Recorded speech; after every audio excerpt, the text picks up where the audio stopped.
Hello guys, I'm giving you another Diecast pickup video. This time this is from not just 2018 but 2016 and one of my favorite years in NASCAR. Even I'm kind of saying that out of biasm considering Jimmy Johnson's my favorite driver, but let's start off with Jamie McMurray's banana boat car. I don't entirely remember what race he ran this paint scheme, probably sometime in the spring, the Pocono race I believe it was. But nonetheless, it's a pretty decent looking car.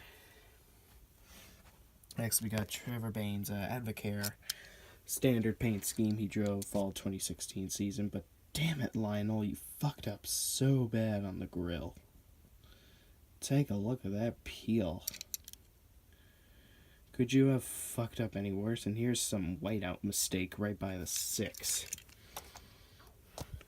Next, we've got Casey Kane's Quicken Loans Chevrolet from when I saw him race that at 2016 Loudon, and of course Jamie McMurray's standard McDonald's paint scheme from 2016, and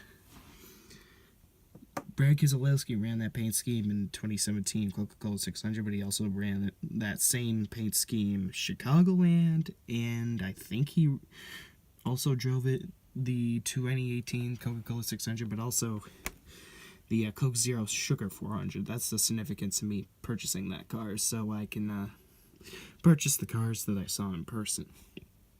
Next is Chase Elliott's throwback to Casey Elliott, his late cousin that unfortunately was taken way too soon at a very, very young age because of cancer. Of course, cancer has to ruin everything.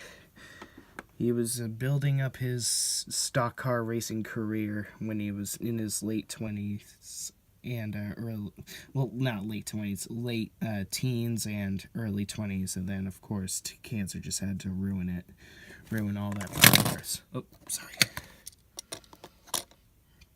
Next, we got Ryan Blaney's body armor paint scheme he drove at the same race I mentioned earlier for Brad Keselowski's American paint scheme.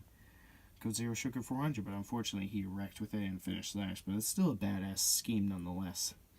Next we got Clint Blair's standard Rush Truck Center scheme that I also saw him run at Daytona in July, but also wrecked with.